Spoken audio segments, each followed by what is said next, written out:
I'm Patton Oswalt, and this is the WIRED Autocomplete Interview. Are these actual searches that came up? Oh my God. Woohoo! Patton Oswalt, King of Queens character. Well, I played Spence Olchin, who collected tokens in the subway for 9 seasons. 0 character growth. He was stunted and hilarious, and I absolutely loved playing him. There's an episode, I didn't have any lines in the scene even though I was in the scene, and the writers dared me stand absolutely still, do not react, and see if anyone notices, and no one noticed it. Is Patton Oswalt friends with Kevin James? I don't get to see him as much as I'd like, but when we see each other, we are very friendly, because I'm a big fan. Was Patton Oswalt on Seinfeld? Yes, he was. Back in 1994, I played a video store clerk where George Costanza, the great Jason Alexander, was trying to rent Breakfast at Tiffany's because he didn't want to read the book for his book club. And Jason Alexander was very helpful to me because I was so nervous. I only had one line, and right before they yelled action, Jason leaned forward and said, "It's not too late to be fired, Patton." And it completely cracked me up and relaxed me, and I kind of owe my career to that guy. Patton Oswalt, the Goldbergs. I'm the grown-up kid narrating my life story, and I never actually appeared on the show, but you hear my voice every single episode. Well, that's been that board. Patton Oswalt, stand up. I do it. It was the summer in between freshman and sophomore year of college.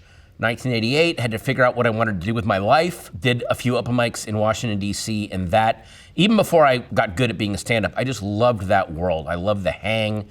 I loved hanging out with comedians. It was just instantly appealing to me. I'm like, oh, this is the life I want. So the thing that you want to go do, even when it's giving you no immediate reward, is probably what you should do with your life. Patton Oswalt, Curb Your Enthusiasm. I got to do an episode where Larry and I do a hot dog eating contest to impress a woman. And what better way to impress a woman than shoving processed meat down your throat? Patton Oswalt, New York. That's where I am right now. I have such a love-hate thing with this city. New York is great to live in when you are young and broke or when you're old and rich. But anywhere between like ages 29 and 65, if you're just doing just okay money-wise, this is not the place to live. It will chew you down to the bone. And listen, I love you, Spike Lee. I love you, De Niro. I love you, Scorsese.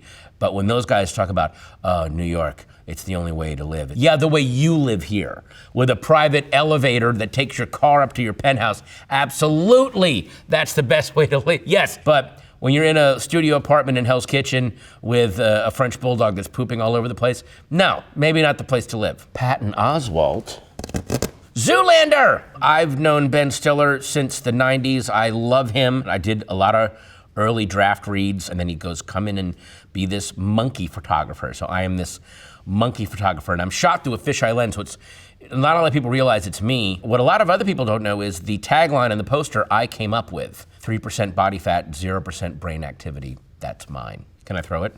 Whee! I'm so afraid I'm gonna hit you. I'm so paranoid. All right, Patton Oswalt, Remy! I'm the voice of Remy the rat in Ratatouille. I'm very, very lucky to have gotten to do that. I got a call from my agent saying, hey, they would like you to go visit Pixar. And turns out Brad Bird had been driving around, heard my first album on like satellite radio, and there was a bit that I did. And he was like, that's the voice I want for this rat. And he apparently made a pencil test of Remy doing my routine, which he showed to the Pixar Disney people. And they were like, is the rat gonna be cursing like that? Like, no, I just want this voice. And so that's kind of how I got the role. Patton Oswalt, Civil War. I don't want to say what side I'm on, but it was a rough time for our country. Let's just leave it at that, okay? I got to be in this amazing miniseries for Apple TV called Manhunt about the search for John Wilkes Booth after the assassination of President Lincoln. So I play Detective Lafayette Baker, who was brought in to aid in the investigation. That was a serious role, but I don't think he was a serious person. He was very shady, very kind of out for himself. So I could bring a little bit of the kind of pathos and desperation to him. And I got to shoot it in Savannah in July and August in a massive fake beard and a big, heavy wool Union officer uniform. Mwah! Patton Oswalt. KFC Bowls. Oh, Kentucky Fried Chicken Corporation came out with this product called the Famous Bowls. There's so much to spare to these things. It's just everything on their menu piled into a bowl. And I did a whole bit about it, even though I was completely correct about how depressing and sad this thing is. It's their #1 top-selling item, which I really think says something about where America is going mentally and psychologically. They never contacted me, but they sent me a Colonel Sanders bobblehead and then a bobblehead of me, but much smaller, which I feel like is the fast food version of a Sicilian message. I burned them. I did not want to bring that bad energy into my house. I'm gonna hit you and I'm gonna feel horrible. Patton Oswalt. Podcast. I had a podcast for a while. The wife and I had one called Did You Get My Text? And we had a lot of fun doing it, but we ended up fighting so much. We're like, this podcast is hurting our marriage. So we did 50 episodes and then left it off. We were like, there's enough podcasts, the world will be fine. Why does Patton Oswalt wear 2 rings? Oh, well, this is my wedding ring, and this ring right here is a special ring that Meredith bought right after I proposed, and it's got a little moonstone on the inside, and she bought the same ring for me, our daughter Alice, and for her. We wear this ring because it's like we are also like a unit, and the moonstone is for love and hopeful, positive energy, and she believes in all this crystal stuff. I don't know if it works, but why make enemies? And I always wear this because I love it, because I love her. Patton Oswalt. Awards! I got a Grammy, I got an Emmy, I got a Critics' Choice, World's Greatest Dad. I can't remember the other ones. I think I got like a Vanguard Award from some film festival, and I've been nominated for some, like a Gotham Award, I think, and an Independent Spirit Award. Did nominations count? I'll take them. Now I'm super paranoid. Who does Patton Oswalt voice in Bojack? What could this last one be? Horseman! In Bojack Horseman, I think I voice like 13 different characters. A Navy SEAL, I voice a giant worm, but the one that I do the most is a guy named Pinky Penguin, Bojack's agent and publisher, and he's just the most beaten down, world weary. He got out of the world of publishing and then moved laterally to the world of television, and he's basically a guy who's always jumping onto a sinking ship, and I love doing him. Patton Oswalt.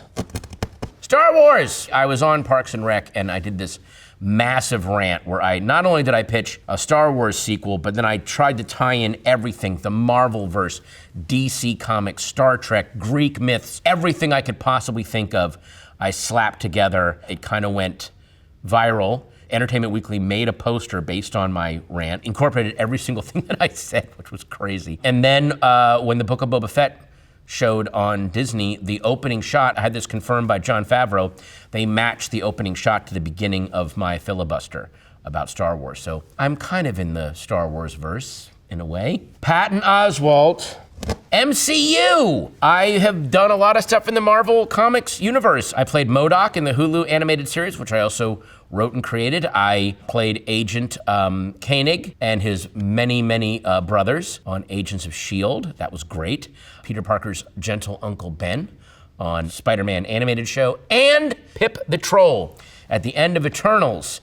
And boy, I can't wait for that sequel. Can Patton Oswalt, if this says stop running his yap, I'm gonna cry. Can Patton Oswalt sing? No, he can't. I am completely tone deaf. I don't have the lung power for it. I would never inflict my singing on anyone.